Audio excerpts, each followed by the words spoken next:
Tase on neil ka olnud selline, et võis vaikselt ennustada, et nad tõusevad sinna tabeli etteotsa pärast oma tantsu.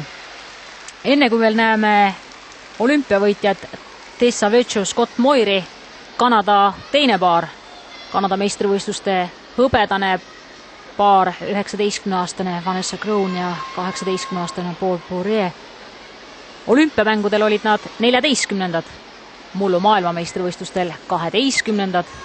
ja oleks vaja siis uisutada nüüd oma parim kohustuslik tants, et tõusta Iisraeli paari ees liidriks. Vaatame, kuidas lähevad need keerulised kolmikpöörded kõigepealt.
Väga ilusad kolmikute seeriad.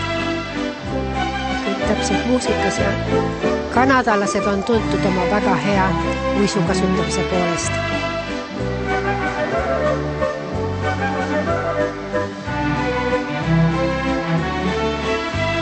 Ja paarid, kes valdavad uistugu väga hästi, neil on ka kõikideks sammudeks piisavalt aega. Nad jõuavad kõik sammud viimistleda. See on siin väga hästi näha.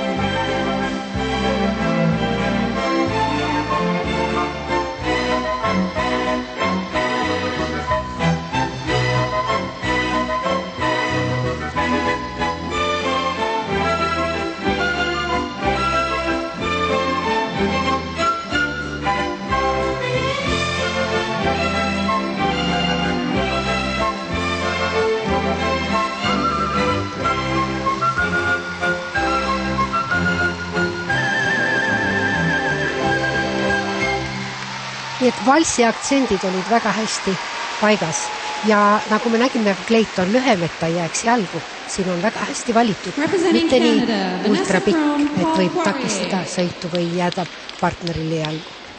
Et väga targasti tehtud. Riski on välditud, nii nagu Kristjan ütles, et trenni ei saa selle uhke kleidiga palju teha, siis jäävad ainult rivad järgi, kui trennis seal komistad ja kukud ja kogu aeg kleiti lühemaks lõikad uisuteraga ja kallid kleidid ka. Sa tead, Anne, väga hästi, kuidas aga kuidas ja kui palju nende kleitide jaoks vaeva peab nägema? Kogu aeg ei saa võistluskostüümis trenni teha, aga seda peab siiski piisavalt tegema, et vältida igasuguseid raskeid olukordi, kus võib midagi juhtuda. Niisugust, mis maksab tulemustes kätte. Nagu ikka, tipptasemel iga pisidetail on tähtis. Just nii. No kodused olümpiamängud sellele noorele Kanada paarile, kui jäätantsus tuli neile ka kokkuvõttes riigile kuldne medal, peaks innustust olema kõvasti andnud ja nägime ka väga head uisutamist. Teise seeria puhul oli lõpuks ometi ka näha, mil moel siis üldse välja paistab see osa, kus Vanessa uisutas 15 lööki ühel jalal. Väga ilus jalgade töö siin on näha. Täpselt paralleelselt sirutused, kandid.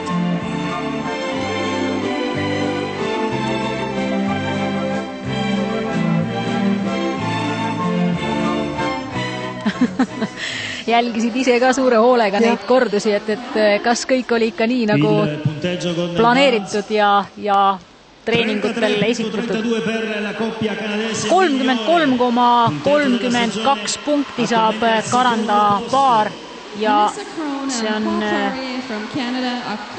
peaaegu selline number, mis nende rekordiks olnud, aga sellel hooajal ei ole nii head tulemust nad näinud kohustuslikus tantsus. Lähevad siis teisele kohale. Ma oleks